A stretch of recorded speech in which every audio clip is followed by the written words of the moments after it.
Irmãos, eu quero mandar um abraço forte e amoroso para o irmão Júlio, lá da cidade de Barueri, encostadinho com a capital, São Paulo. E também quero mandar aquele abraço amoroso ao irmão Anderson. O irmão Anderson Sasaki, lá do Japão. Mandar um abraço amoroso para todos os irmãos brasileiros, como brasileiros e irmãos em Cristo, lá do Japão. Qualquer lugar que você esteja, receba um abraço do meu irmão em Cristo. Em Cristo. Aleluias. Amém. Rapidamente.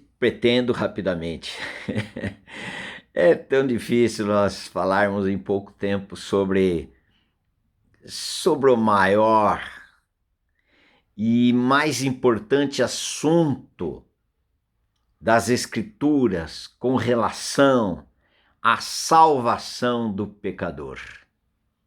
Não tem outro assunto mais importante. Outro assunto mais importante nas Escrituras é a respeito de Jesus Cristo, do glorioso Filho. Isso sim. Agora, com relação ao homem, não tem outro assunto mais importante nas Escrituras senão este. O assunto que o Senhor Jesus Cristo tratou com Nicodemos. Esse foi um assunto que ele disse diretamente. Tem tantas outras situações na Bíblia que, como nós falamos aqui esses dias já sobre aquele pródigo, lá aconteceu o novo nascimento. Jesus Cristo não tinha ainda sido crucificado e ressuscitado. O Senhor Jesus contou aquela história e ali estava a obra da cruz. A cruz, queridos, a cruz não trata de sofrimento. Às vezes as pessoas dizem assim, estou carregando a minha cruz. Aí a pessoa que está ouvindo entende, está levando um sofrimento danado. Não é, meus irmãos. A cruz é sinônimo de morte.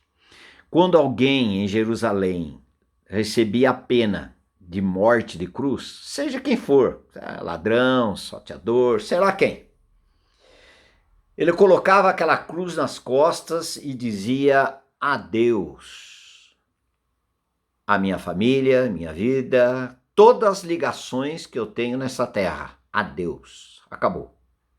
Estou indo para a morte. Daqui, quando ele saía de Jerusalém, indo para o monte Gólgota, Monte da Caveira, ele já estava morto. Fisicamente concluiu lá.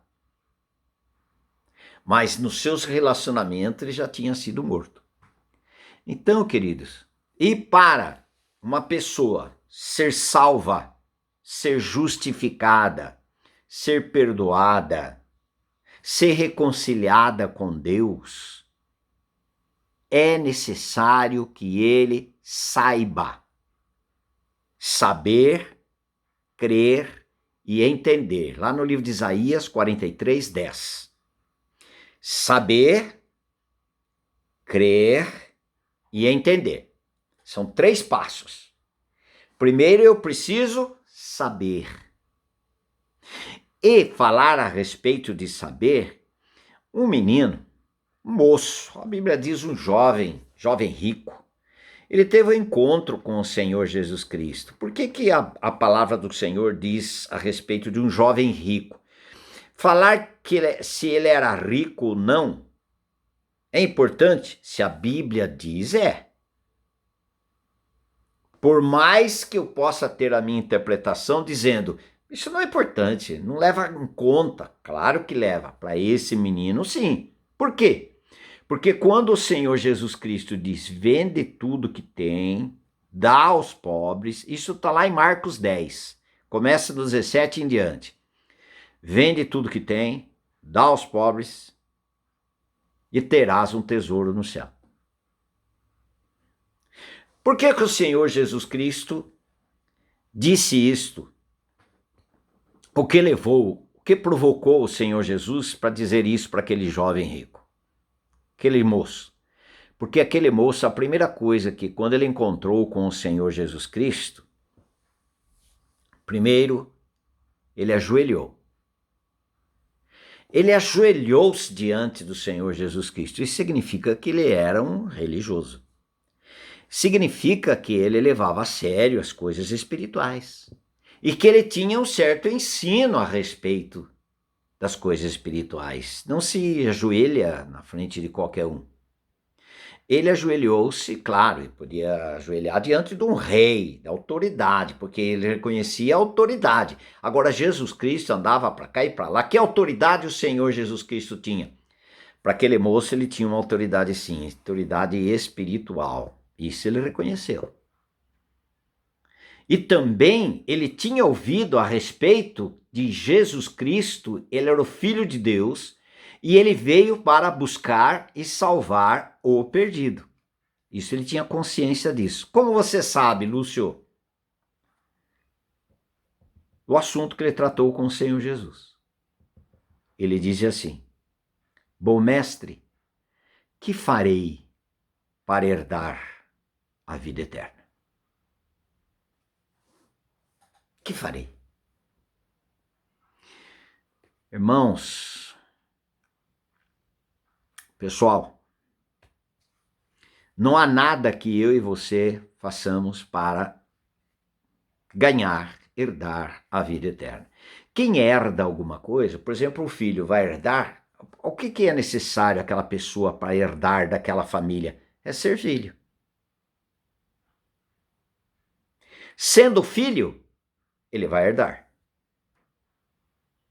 Podia o Senhor responder assim, mas o Senhor queria que ele soubesse que a intenção dele era boa. Mas os caminhos que ele estava usando até aquele momento não era suficiente. Tão claro que não era suficiente que ele procurou o Senhor e disse ao Senhor: que farei para herdar a vida eterna? Para que eu tome posse da vida eterna, para que eu seja beneficiado da vida eterna. O que eu vou fazer? Aí o Senhor, quando disse para ele: vende tudo que tem, dá aos pobres e terás um tesouro no céu, aí ele descobriu aonde estava o seu coração. Aonde estiver o teu tesouro, ali estará o teu coração. Não é que o Senhor queria que ele perdesse, jogasse fora, vendesse e desse tudo para os pobres. E aí ele teria a vida eterna. A vida eterna não se adquire, não se compra. Nada que o homem faça, por quê? Porque a salvação é pela graça, não é por méritos. Mas como essa pessoa vai saber a respeito disso? Em Romanos capítulo 10, versículo 14, como porém invocarão aquele em quem não creram? E como crerão naquele de quem nada ouviram? Eu nunca ouvi sobre o novo nascimento. Como que eu vou nascer de novo? Eu nunca ouvi que é necessário que eu creia que eu morri juntamente com Cristo, porque se o grão de trigo caindo na terra não morrer, fica ele só. Mas se morrer, produz muito fruto. João 12, 24. É necessário que o homem creia que Cristo foi para a cruz para levar o pecador a morrer no seu corpo na cruz. Aquela morte é minha e é sua. Jesus nunca pecou, 1 Pedro 2,22, Jesus nunca pecou, nunca passaria pela morte, porque a morte só tem a ver com o pecado, e Jesus nunca pecou.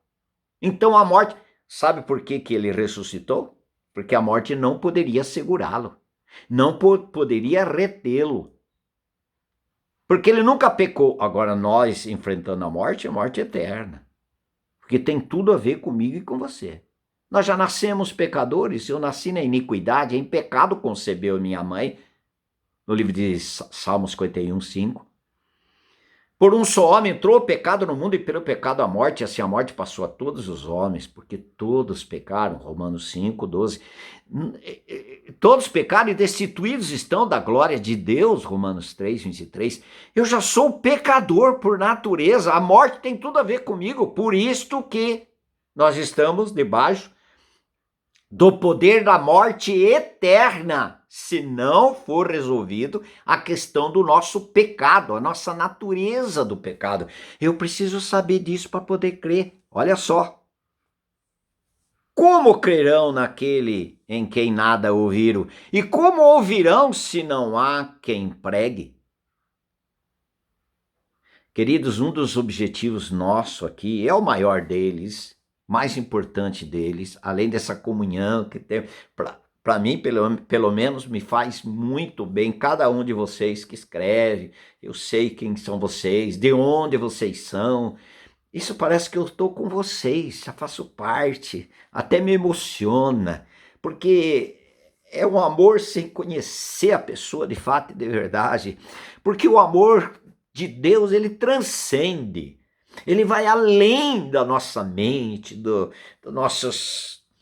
daquilo que a gente pode interpretar. Como que eu não estou tocando nessa pessoa, mas o amor de Deus que é derramado em nossos corações, pelo Espírito Santo que nos foi dado, esse amor de Deus, ele transcende, porque ele vai muito além e nos une, porque nós fomos unidos em Cristo, a obra de Deus é nos unir em Cristo. Isto é sinal, é sinônimo também da igreja, estarmos nele, num corpo. Cristo é o cabeça. E nós somos membros uns dos outros. Por mais distante, quem sabe a sua denominação não é a mesma denominação onde eu sou pastor, mas nós estamos no mesmo lugar, em Cristo. E é isto que é importante. Isso é importante. Qual denominação eu sou? Importante eu estar em Cristo. Porque se alguém estiver em Cristo, ele vai ser uma nova criação de Deus. E as coisas velhas já passaram, eis que tudo se fez novo. 2 Coríntios 5, versículo 17. Nós estamos unidos em Cristo. Aquele que se une ao Senhor é um espírito com ele. Que coisa linda é essa? Agora, como pregarão se não forem enviados? Como está escrito, quão formosos são os pés dos que anunciam coisas boas. Querido, como alguém vai pregar um novo nascimento se ele não foi alcançado pelo novo nascimento? Alguns já me perguntaram, e muitas pessoas, por que lá na minha comunidade, seja quem for o líder, não importa, por que eles não pregam esse evangelho, não falam desse evangelho, da necessidade do nascer de novo? E se alguém não nascer de novo, não vai ver o reino de Deus? Por que eles não pregam?